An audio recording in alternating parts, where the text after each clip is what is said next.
Unscripted.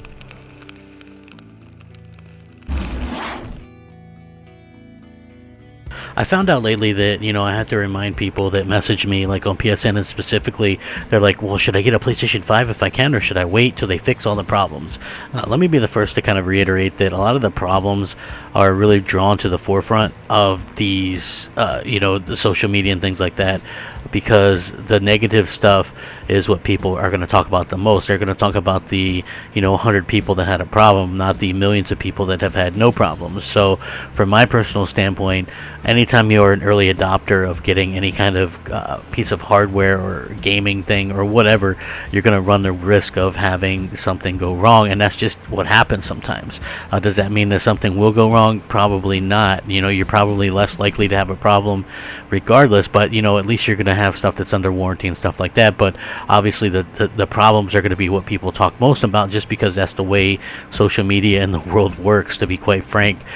So yeah, you have to kind of take heed to that as well. So I would suggest anybody that wants to get one and has the chance to get one, I would absolutely recommend it, because if you want to get in on that next gen gaming, that's the only way you're going to be able to accomplish that. So with that being said, not everything is bad news, not everything is disastrous news or anything like that. Sony themselves out here making some pretty good announcements and stuff like that, and this is some good stuff. Like, this is really bodes well for console gaming. Like, this is what I want to say as a console gamer. I'm thrilled that console gaming is alive and well. I wanted to prove every doubter wrong, every hater wrong. You probably noticed how people are letting up on the whole, this is probably going to be the last console generation nonsense, because it is just that. It's nonsense. Like, we heard that last gen and the gen before it, that those would probably be the last console generations, and we heard all this kind of nonsense, and it's just really nice to see that consoles have a huge base, a huge player base, and there's a huge demand for them, and I think that there always will be. And I think that even despite the fact that maybe these companies do want us to be streaming only, I don't think that that's ever going to work the way that they want it to work, and so we'll all have to sort of deal with that as it comes along. But again, there's just not that hype around game streaming, and I called that, right? And people will tell me, well, the infrastructures aren't ready, blah blah blah. And I don't think it really has anything to do with that. I think it just has to do with people not wanting to sort of consume their games that way. But with that being said, I did have a couple interesting pieces of news for you. First of all, if you are looking to pick up a PlayStation 5 this year, you're going to have some times to do it, and I wanted to kind of facilitate that for everybody, because I got a hold of some information. But first, let's take care of some business. What's up, everybody? Crapgamer here with Crapgamer Reviews with another video. Thank you guys for checking it out. I really do appreciate it. Please like, share, subscribe. Again, if you're looking for a way to help out my little crummy channel, the best way to do it is a simple like.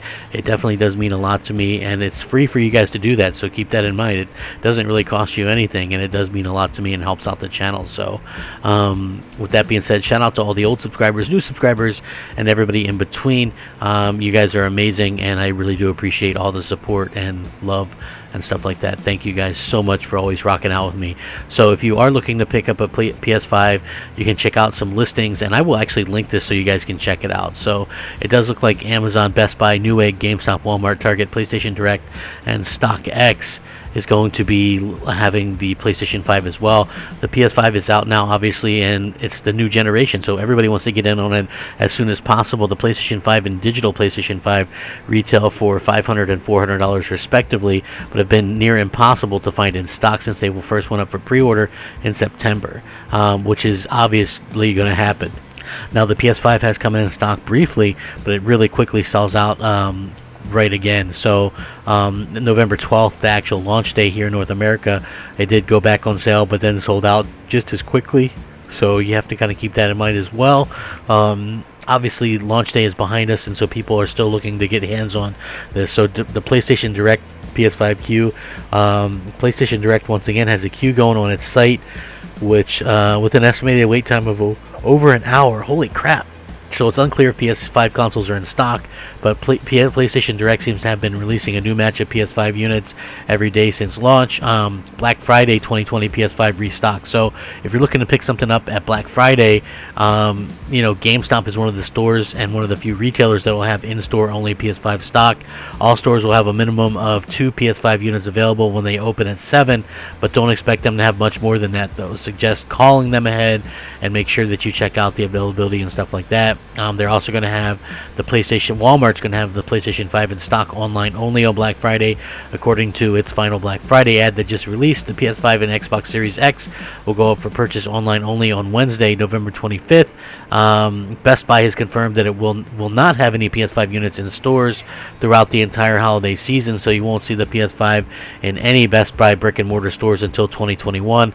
Though the PS5 appears in Best Buy's Black Friday ad, the retailer would not confirm Black Friday availability to GameSpot or anybody else, and said that the stock will be available on BestBuy.com. So you're gonna have to buy those online. And I've got all the links and everything kind of rounded up on this one article. So yes, there are going to be different ones. GameStop seems to be the only one that's going to realistically be doing, anything in store. So you have to kind of keep that in mind as well. And I think that's probably going to be like a first come, first serve. Might want to have to camp out to be able to get that, unfortunately. Again, though, it's really interesting to see how this is going to work out and how people are going to be able to get these. But that's not the only thing. I mean, you'd think that PlayStation 5, like, just to expand on the hype behind the PlayStation 5, right? Which has been incredible. We got news that's very interesting, because the PlayStation 5 hasn't launched in the UK yet, but the games account for like almost 20% of the boxed game sales in the country last week. So think about that for a second, okay? So games industry person has revealed that the PlayStation 5 games accounted for almost 20% of all box sales in the United Kingdom last week, even though the console has yet to even launch in the country. The PS5 will be out in the UK this week, November 19th to be exact, but it seems as though the peripherals and games are available in stores already. So it's kind of understandable that people and potential buyers have stocked up. However, claiming that almost 20% of box game sales is still quite a feat, especially considering this year has been a financial disaster for many in light of the pandemic.